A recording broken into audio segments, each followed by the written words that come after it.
Hi, my name is Heather and welcome to Strings and Threads. I don't go on a script, so I always forget to say this, but I would like to start saying it in all of my videos. So hopefully this will be a reminder to me to start today and continue on. But I do want to welcome all of you here. If you're new to the channel, welcome. I hope you find content here that you like and would consider subscribing and becoming part of the Strings and Threads group. And for everybody else, thank you so much for coming back. Thank you for sticking with me through all my craziness. And while I'm trying to figure this whole YouTube thing out, I really appreciate you being here and being my friend. I do feel like being on YouTube has meant so much to me, and I've met so many great people that I just can't imagine my life without now. So thank you all for this wonderful experience here on YouTube. Today is Wednesday, and for the past over a year, I think I started it the beginning of last January, I've been doing a segment called Wearable Wednesday because as of the point last January when I started this, I wasn't that good at making wearables, and I wanted to get better at making that. I wanted to wear things that I made. I wanted to be able to make things that I could feel proud to wear and that I wouldn't be kind of embarrassed, like, oh, does that look too like weird or whatever.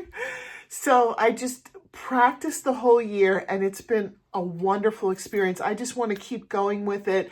And some of my friends have joined in with me too. So make sure you check them out. I have them in my description. It's Jess from J Hook Magic, Teresa from Critters Crochet, and Kenyatta from Kenyatta Creates.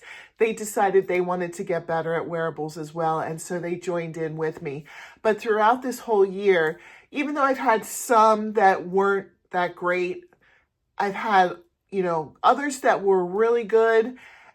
And throughout the whole process, I've had people cheering me on. I've had people giving me advice from their experience, and all of the advice and everything that has happened throughout the last year has really helped me to grow and become better at all of this. So I do credit all of you who have been watching and cheering me on and helping me for this success. It's been a while since I've had a dud, knock on wood. I'm sure duds will still happen, but it's nice to make something and feel proud of it and not have to rip it out. So the less ripping out I have to do, the better. But what I had worked on is what I'm wearing now. I am so happy with this. It's Urban in the City. Hold on, let me look at it. I'll put it up here so that you can see. But it's called Spring in the City Urban Poncho. And I finished it. I wore it all day today. I wore it to work and I got compliments on it. And it feels so good. So it's hard for me to put my whole self in a frame. So I'll put another picture here of me wearing it. Unfortunately, it's not the best picture because I had to take the picture myself. So I was doing it in front of a mirror to try and get as much of my body into it as I could. So I wanted to tell you a little bit about what I learned from this project. The original, I changed it a little bit from the original one, and I'll tell you the changes that I did. I used the exact yarn. That's not the change. So I used, it called for Sestari, which is 75% cotton, 25% flax. And I had never worked with yarn like this before, but I thought it was really nice. It was a little bit on the rougher side. It's not a soft cotton, but it really worked up nicely. Like you can see the stitching so nicely with this yarn. I'm glad I didn't try to find a substitute because I think I would have been disappointed if it didn't turn out this defined. And so I'm really happy with that. Things that I changed, I knew that I'm on the taller side. I mean, I'm 5'7"-ish, maybe a little bit taller, and I'm a bigger girl. So I was concerned that the top was going to be too short for me.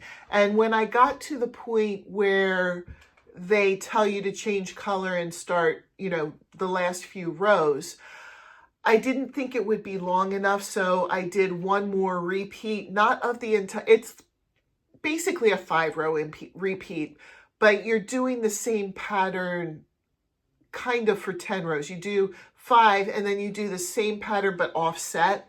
So I don't know if you could tell, like there's a leaf-like pattern here. This would be 5 rows, and then the next 5 are basically the same pattern, but it's just offset. It's not, they're not on top of each other. I did an extra 5 rows thinking that it probably wasn't going to be long enough, because when I was holding it up too, I was like, ooh, this, I don't want it to be too short. It's a poncho.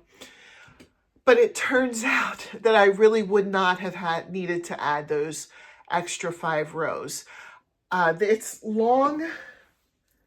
I'm just looking down because I'm going to try and see if I can describe. Sitting down, it comes about to my knees. When I stand up, it could be like a dress. It could be like a baby doll dress on me. It's long. It's not, it's a little long for a poncho, but I don't really care. I love it and I'm going to wear it and it doesn't bother me. But if you were on the bigger side and wondering if you should add the extra rows, I wouldn't recommend it. I think that the amount of rows that they recommend will be good, even if you hold up the front panel. And the reason being is because the shoulders have this really nice stretchy pattern. So it really, the poncho really pulls down. Another thing that I did that was a little bit different, in their poncho, they have the sides open. They don't sew the sides shut. But I didn't want it to feel like it was moving around too much. So I didn't bring it all the way up, but I did seam it up. See, there's a lot of room, but right where my hand is right here is where I started to seam it up. So I didn't make it into armholes. You know, it still has a poncho feel, but it's held together. It's not, I felt like it would be a little bit too wild if I didn't have at least some of it seamed up the sides. But overall, I really like this pattern. I think it's wonderful.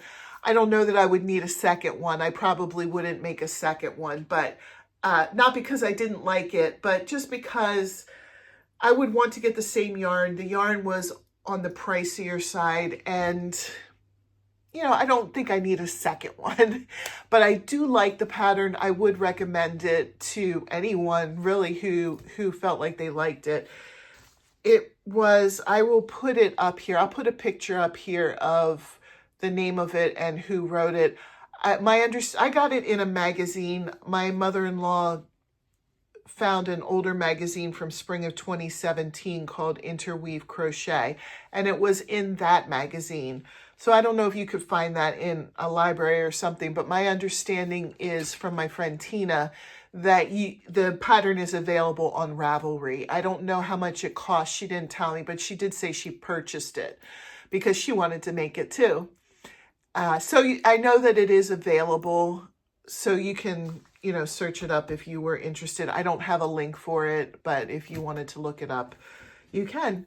So I was really surprised how fast this worked up too. It's a really, once you get the hang of the pattern, it's a really easy pattern and you barely have to look. I was looking at the picture version of the pattern rather than the words. I think it would have taken me another 4 weeks to make if I was trying to read the words.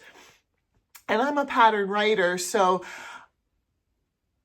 you know, I don't feel like I struggle necessarily with reading the patterns, you know, even with the abbreviations and stuff. But for me, I found the words confusing. And this was the first time I looked at a crochet chart to make something.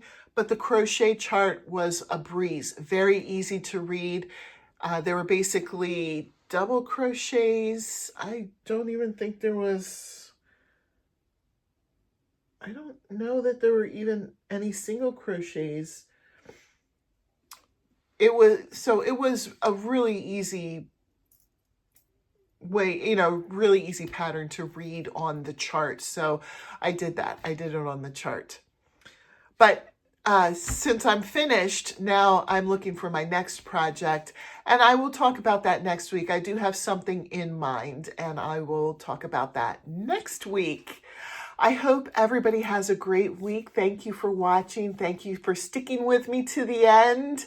And I hope that you share your stories about making wearables with me. I would love to hear it. I learn from it, and I would love to hear about other wonderful patterns that are out there as well. Have a great day. Bye.